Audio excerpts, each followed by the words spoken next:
Navigating the Heart. Who is Dragging You?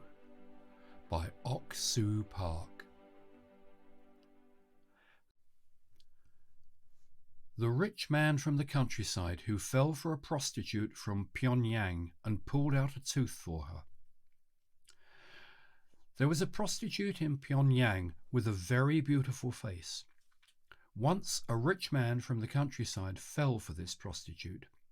He had a euphoric time with the prostitute, but once he ran out of money, he told her, and he was going to return to the countryside and bring back more money.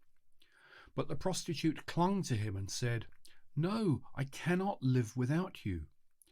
"What can I do? We need the money. Let me go and sell my land."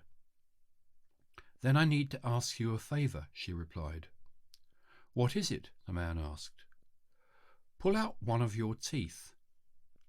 "One of my teeth? What are you going to do with my tooth?" "While you're not here, I'm going to miss you so badly, I don't think I can bear it.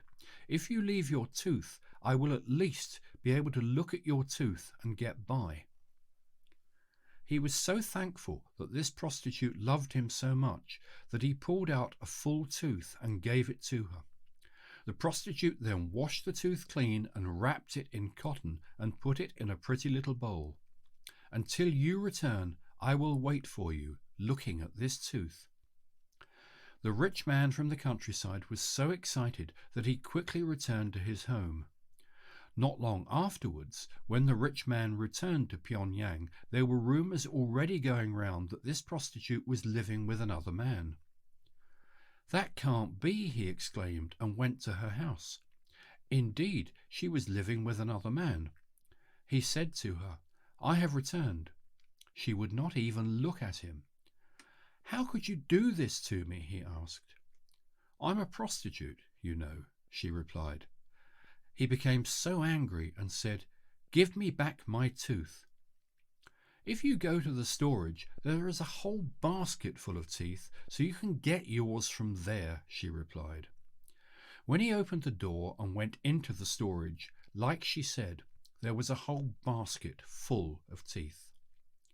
This is a prostitute whose heart flows in the direction of making money. But people fall victim to prostitutes. The younger son also felt that it was wrong to have lost all his wealth, but there was nothing he could do. And for the time being, he had to work in order to eat and live. Because he grew up as a son of a rich family, he had never done anything, so he did not know how to do anything. Then a famine came to the land. Jobs were very hard to come by. He begged door to door, telling people that he would work hard for them, but they could quickly see that he had no working experience at all. He was looking far and wide for a place to work, and he even went to houses and sincerely begged. "Have you herded swine before?" someone asked. "No, I have not, but I will work hard," he replied. This was the only place that was available to him, so he had to at least try it. He would go out to the field and feed hundreds and hundreds of pigs every day. He was so tired from working all day long, and he was very hungry. Rather, it was the pigs that looked happy. At night he would lie down and sleep among the pigs while the moon shone brightly. While looking at the moon, he would think about his hometown. "The same moonlight is shining upon the house where my father lives. Is he at peace? Is my older brother doing well?"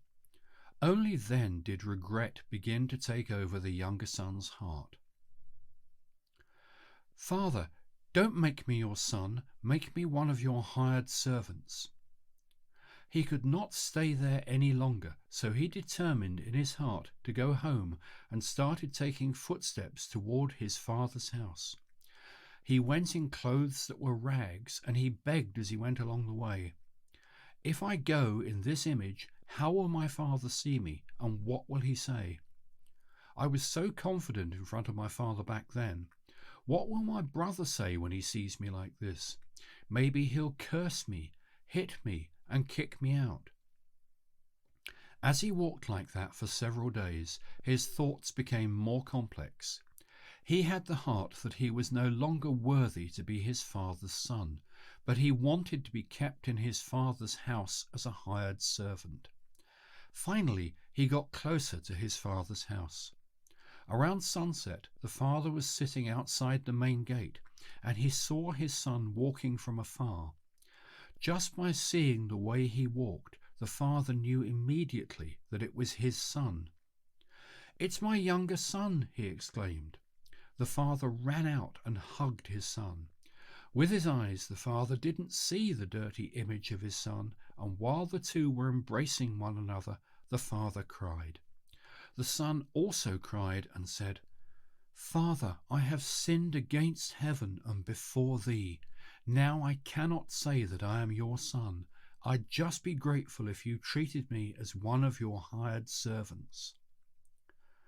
The father did not listen to what the son was saying, but merely said to the servants, "What are you guys doing right now? Hurry up and prepare the bathwater.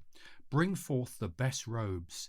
You bring my ring and my shoes. The rest of you kill the fatted calf and let all the neighbors know that my son has returned in good health. Let's have a feast tonight." The servants' hands then led the son, and they washed his body and hair with warm water.